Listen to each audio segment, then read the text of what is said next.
Nanded जनूब assembly हलके से वंचित बहुजन आघाड़ी के उम्मीदवार फारूक अहमद की तशहीर में हत्ता इलाके में जलसे का इनेकाद किया गया। जलसे में वंचित बहुजन आघाड़ी के सदर बाला साहब अम्बेडकर की अहलिया अंजलि ताई अम्बेडकर ने शिरकत की।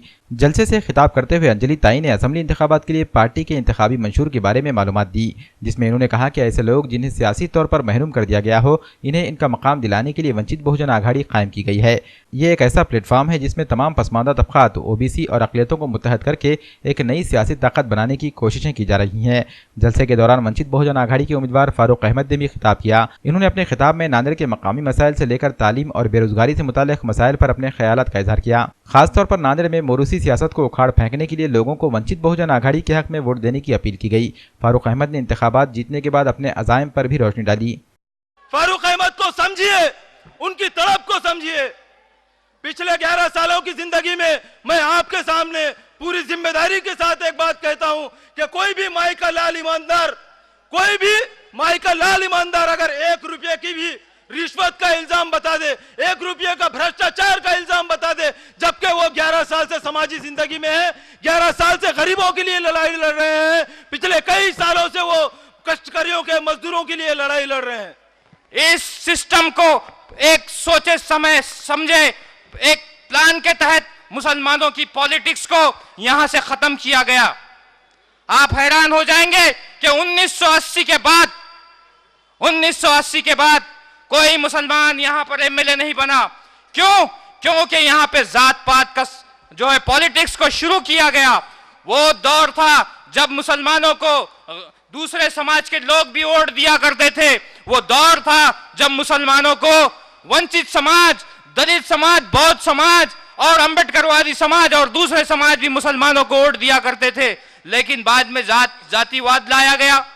1980, 1985 ये दोनों मर्तबा जो है यहां पर फिर कोई मुस्लिम समाज का मेंबर असेंबली में नहीं पहुंच सके। लेकिन आपको बताता चलूं कि अब बाद में जो 1990 के बाद से नांदेड़ के अंदर जो पॉलिटिक्स शुरू हुई, उसके अंदर मुसलमान और अंबेडकरवादी लोग बिखर गए। कांग्रेस का उम्मीदवार हम्बरडे बोले तो अब बीजेपी के नेता, उनके सगे बड़े भाई कांग्रेस का उम्मीदवार है। खर्चा हम्बरडे कर रहे बीजेपी के ऑफिस से। समझ जाओ ये घोटाले को। इसलिए हमको इस साजिश का हिस्सा नहीं बनना है, हमको इससे बाहर आना पड़ेगा। साफ सुथरी सियासत चाहते हो तो साफ सुथरे किरदार के लोगों को चुनने के आगाज करो। अच्छा राजकारण चाहिए तो अच्छे लोगों को राजनीति में आने के लिए प्रेरित करो। अच्छे लोग सियासत में आएंगे तो अच्छी राजनीति होगी, अच्छी राजनीति होगी तो अच्छे काम होंगे। मैं आपको यकीन दिलाता हूं, एक संकल्प और मैनिफेस्टो जो हम डिक्लेयर कर रहे हैं उसको तो मैं आगे लूंगा, लेकिन एक शॉर्ट में कहता हूं कि इस नांदेड़ में 12वीं के बाद मुस्लिम बच्चों को पढ़ने के लिए सीनियर कॉलेज नहीं है। जो कॉलेज है उसको जगह नहीं दे रहे हैं। मैं यकीन के साथ कहता हूं, उलेमा इकराम के रहनुमाई के अंदर हम एक औरतों का कॉलेज इस पुराने शहर में चालू करेंगे और उस कॉलेज के अंदर सभी मजहब के, सभी धर्म और सभी जाति के मेरी मां बहनों को ऊंचे से ऊंची तालीम लेने के हक और अधिकार मिलेंगे। वो लेडीज कॉलेज पूरे पर्दे के नज्म के साथ में औरतों के लिए कॉलेज चालू होगा। लोकसभेच्या वेळेला अनेक लोकांशी बोलत असताना, लोकसभेनंतर सुद्धा वर्तमानपत्रांशी बोलत असताना अनेकांनी हा प्रश्न पुन्हा पुन्हा विचारला की वंचित बहुजन आघाडी स्वतंत्रपणे लढून पुन्हा धर्मनिरपेक्ष मतांचं विभाजन करत नाहीये का? भाजपच्या RSSच्या विरोधात असलेली मतं एकत्र यावीत असं तुम्हाला वाटत नाहीये का? मी त्यांना म्हटलं की अहो, आमचे वंचित समूह, मग ते बौद्ध असतील, ते मुस्लिम असतील, ते धनगर असतील, ते दलित असतील, ते आदिवासी असतील, हिंदू समाजातल्या वेगवेगळ्या दलित जाती असतील, छोटे ओबीसी असतील, हे सगळे जे वंचित समूह आहेत त्यांच्या खांद्यावरती आधीच स्वतःच्या जगण्याचं ओझं आहे। त्यांच्याकडे शिक्षण नाही आहे, सुशिक्षित मुलांकडे रोजगार नाही आहे। आज कित्येक सुशिक्षित मुलं अशी आहेत की शिकले आहेत, हातात कौशल्य आहे, कष्ट करायची जिद्द आहे, काबिलियत आहे, हुन्नर आहे, आणि तरीसुद्धा ते कुठे ना कुठेतरी नोकरीसाठी भटकत आहेत। शिकल्यानंतर नोकरी मिळत नाही, तेव्हा मुलं हतबल होतात आणि कुठल्या ना कुठल्या तरी वेगळ्या मार्गाला लागू शकतात. हे बौद्ध समाजा इतकं आणि मुस्लिम समाजा इतकं चांगल्या पद्धतीने कोणीही जाणत नाही असं मला वाटतं. नांदेड़ हल्का जुनूब के कांग्रेसी उम्मीदवार मोहन राव हम्बर्डे की तशहीर में राजा पैलेस में इंतखाबी जलसा मुनक़िद हुआ। इस इंतखाबी जलसे की सदारत बागबान बरादरी के सदर हाजी आजम सेठ ने की। जलसे में मेहमान खुसूसी की हैसियत से साबिक deputy mayor Shafi Ahmed Qureshi, corporator Shamim Abdullah, MZ Siddiqui, साबिक कारपोरेटर अब्दुल मुक़ीद, अब्दुल मुजीब, कारपोरेटर दुष्यंत सुनाड़े, इरशाद अहमद बशारत और राशिद सिद्दीकी व दीगर कांग्रेसी अहदेदारान मौजूद थे। जलसे में मोहन राव हम्बर्डे ने खिताब किया। इन्होंने सेकुलरिज्म की बका के लिए कांग्रेस को वोट डालने की अपील की। इस जलसे को कामयाब बनाने में वार्ड नंबर 15 इतवारा के कारपोरेटर फारूक हुसैन बदवेल, अब्दुल हफीज बागबान, नुमाइंदा कारपोरेटर बाबू भाई खोकेवाले, सुरेश हटकर व दीगर कांग्रेसी अहदेदारान ने अहम रोल अदा किया। नांदेड़ शुमाल से मजलिसी उम्मीदवार फिरोज लाला की तशहीर में नई आबादी में एक जलसे का इनेकाद किया गया। जलसे की सदारत हैदराबाद के रुकन असम्बली कौसर मोहिउद्दीन ने की। जलसे में कसीर तादाद में मकामी लोगों ने शिरकत की। कौसर मोहिउद्दीन ने अपने खिताब में मुसलमानों को मजलिस के प्लेटफॉर्म से जुड़कर एक मजबूत सियासी ताकत बनने की अपील की। इन्होंने तेलंगाना की मिसाल देते हुए कहा कि हैदराबाद में मुसलमानों ने मजलिस के प्लेटफॉर्म से एक मजबूत सियासी ताकत बनाई है, जहां मुसलमानों के मसाइल को हल करने के लिए मौसर कोशिशें की जा रही हैं। जलसे के दौरान नांदेड़ शुमाल असम्बली हल्के से इंतखाब लड़ रहे फिरोज लाला ने भी खिताब किया, जिसमें इन्होंने नई आबादी के मकामी मसाइल का खुसूसी तौर पर जिक्र किया। इन्होंने कांग्रेस पार्टी कायदीन को तनकीद का निशाना बनाते हुए मुसलमानों को नजरअंदाज करने का इल्जाम भी लगाया। जलसे में मजलिस के जिला सदर मिर्जा अमजद बेग ने भी खिताब किया।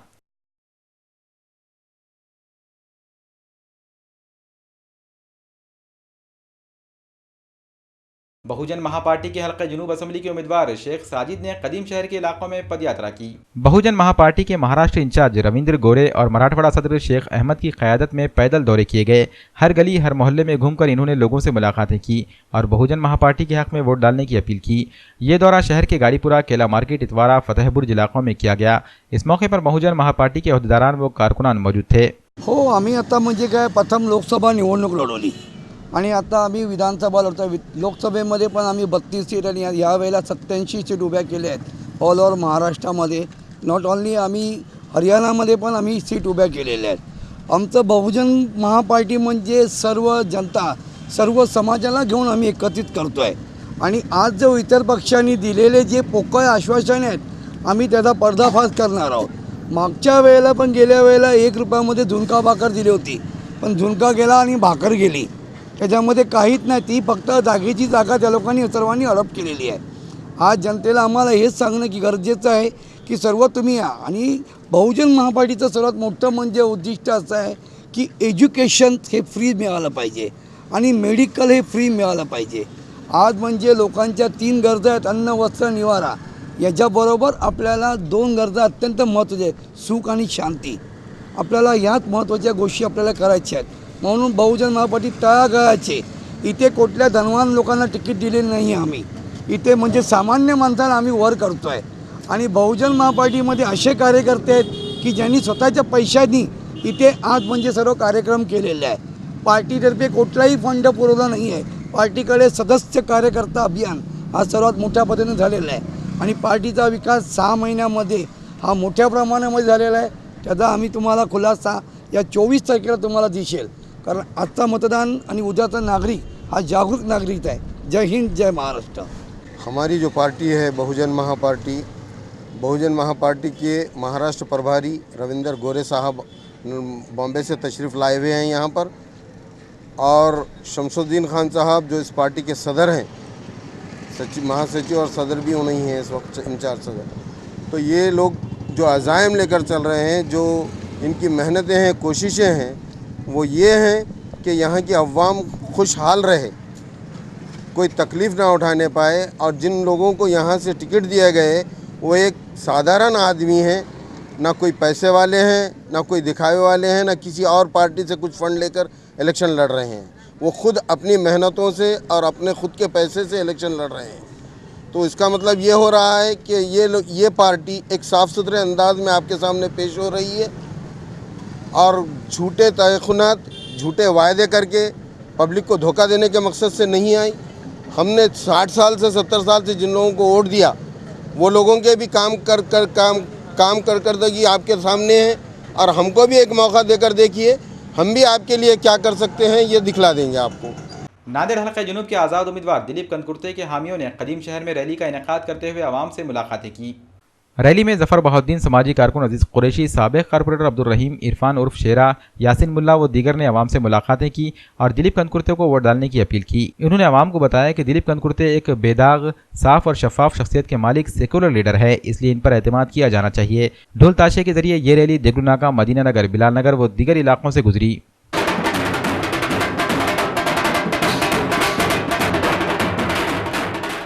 आज हम घर घर गली गली जाकर दिलीप कनकुर्ते साहब का हम प्रचार को लगे वाले हैं और घर घर जाकर हम गुजारिश कर रहे हैं कि एक सेकुलर और काम करने वाले आदमी को वोट दो। कांग्रेस ने तो मुसलमानों को अभी तक चॉकलेट दे के आई है, अभी तक टिकट नहीं दिया, 35 साल हो गए। और डीपी सावंत बोलता है कि साबिर चौश ने पहले विरोध करा। अरे भाई, साबिर चौश का सुन रहे क्या तुम? साबिर चौश ये है क्या? इसका मतलब तुम्हारे नियत ही नहीं है देने की, किसी के ऊपर ब्लेम लगा के तुम ये कर रहे। तो हम एक ऐसा ये करें कि दिलीप कनकुर्ते को अपक्ष उम्मीदवार खड़े रखे।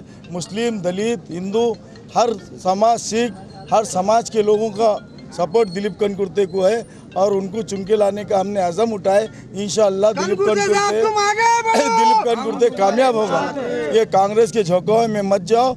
ये कांग्रेस मुसलमानों को बहकारी और गुलामगिरी में डाल रही, उन सब से निकल कर एक अपक्ष उम्मीदवार को साथ दो और अपना विकास करो। आज तक जो अशोक चौहान को 70 साल में हम वोट डालते आ रहे हैं, आज अशोक चौहान ने जो सत्तार भाई को खून के आंसू रुलाया, इंशाअल्लाह ताला हम उसको खून के आंसू रुलाएंगे।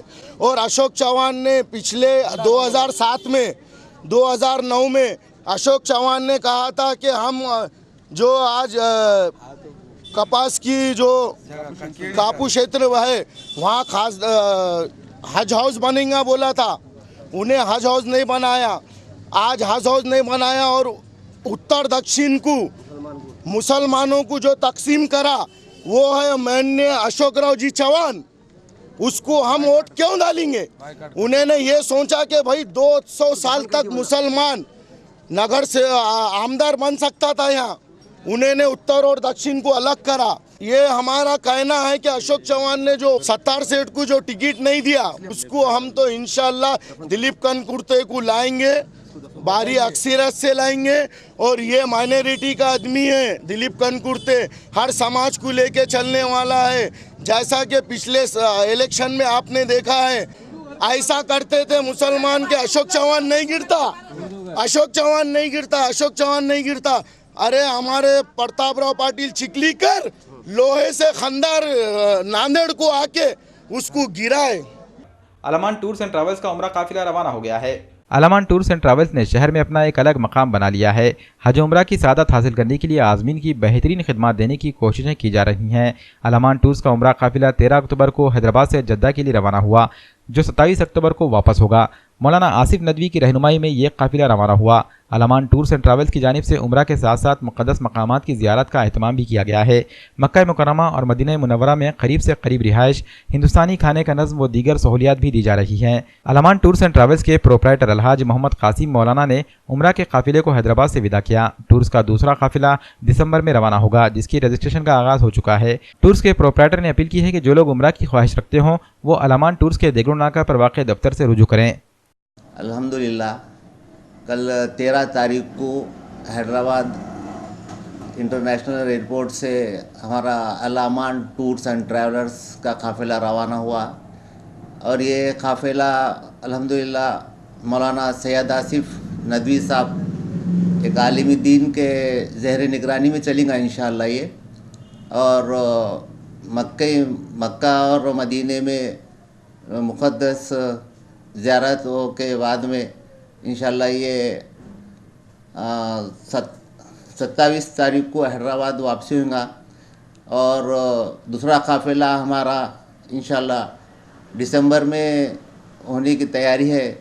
तो कोई आज़मीन अगर है जो उम्र एक जाने का इरादा रखते हैं तो अलामान टूर्स एंड ट्रैवलर्स से रब्ता करें इंशाअल्लाह। और ये जो काफ़िला रवाना हुआ है तो इसमें मक्के में और मदीने में वहाँ पे बिल्डिंग रहायशगाह वगैरह और खाने का नज़म हिंदुस्तानी रहेगा और रहायशगाह अल्हम्दुलिल्लाह बहुत ही करीब में है।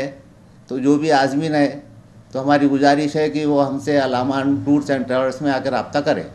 इंशाअल्लाह अच्छी से अच्छी सहूलत दी जाएंगी और एक आलिम दीन के ज़ेर निगरानी में काफ़िला चलेंगे इंशाअल्लाह। महाराष्ट्र में इन दिनों असेंबली इंतखाबात जारी हैं। इंतखाबी सरगर्मियों में अवामी मसाइल भी सर उठाने लगे हैं। खुशनुमा वायदा करने वाले उम्मीदवार कामयाब होने के बाद अवामी मसाइल से अक्सर गाफिल हो जाते हैं और अवाम 5 सालों तक अपने मसाइल के हल का इंतजार करती रहती हैं। ऐसी ही एक मिसाल इन दिनों नांदेड़ के कसीर दलित मुस्लिम आबादी वाले इलाके श्रावस्ती नगर और सादात नगर में सामने आई है। पेश है ये खास रिपोर्ट। जो तस्वीरें आप देख रहे हैं ये किसी देहात का नज़ारा नहीं है, बल्कि नांदेड़ के शहरी हुदूद में शामिल श्रावस्ती नगर और सादात नगर का है।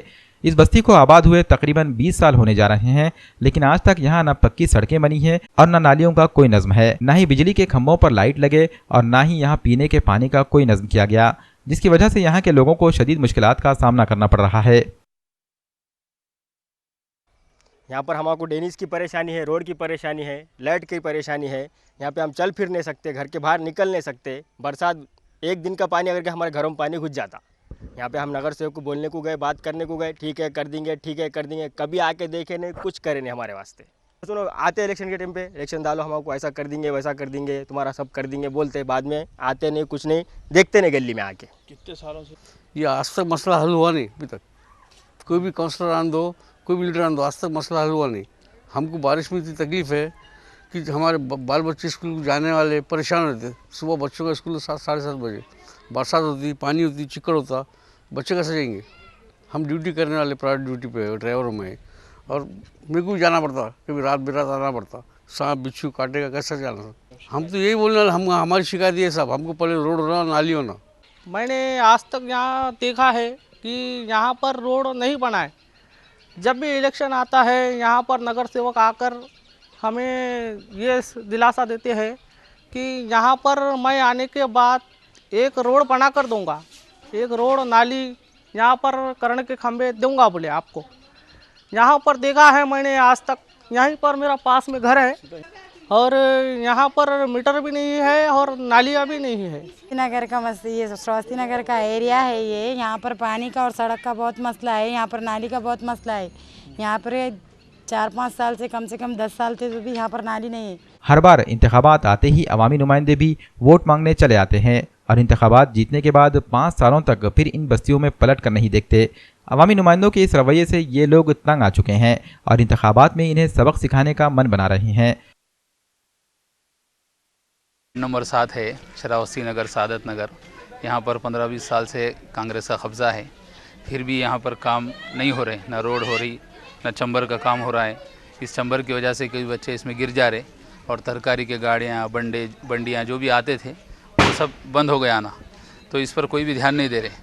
अभी भी इलेक्शन के लोग आना और यहाँ पर लोगों को समझाना चालू है, लेकिन इस काम की तरफ कोई तवज्जो नहीं दे रहा है। जबकि यहाँ से 1 किलोमीटर की दूरी पे नांदेड़ के ख़ास लीडर अशोक राज चौहान साहब का मकान है और उन्हीं के 4 काउंसलरों का इस पर कब्ज़ा है 7 नंबर वार्ड पर, लेकिन कोई काम की तरफ, असल काम की तरफ कोई ध्यान नहीं दे रहा है। तो हमारा मानना यही है, कहना यही है कि जिस तरह एमपी के इलेक्शन में लोग ने नाराज़ होकर वोट नहीं देने की वजह से हमारे एमपी साहब गिर गए, तो इस बार भी डीपी सावंत साहब इस वार्ड से उम्मीद लगा कर बैठे हैं कि वोट मिल जाएंगे, लेकिन अगर काम नहीं हुआ तो शायद वो भी गिर सकते हैं। नांदेड़ म्यूनिसिपल कॉर्पोरेशन में कांग्रेस का इख्तिदार है, जबकि रियासत में बीजेपी की हुकूमत। ऐसे में कांग्रेस ये कहकर पल्ला झाड़ती रही है कि इन्हें तरक्याती काम करने के लिए रियासती हुकूमत की जानिब से फंड नहीं मिलता, जबकि मकामी लोग दोनों पार्टियों के बाहमी इख्तिलाफात की परवाह किए बिना अपने मसाइल का हल चाहते हैं। इसके लिए ये लोग कुछ भी करने के लिए तैयार हैं। अब देखना यह है कि यहाँ हालात में तब्दीली आने में मजीद कितना वक्त लगता है। Bureau report, MCN Urdu news. MCN Urdu news में आज बस इतना ही। कल फिर मुलाकात होगी। आदाब।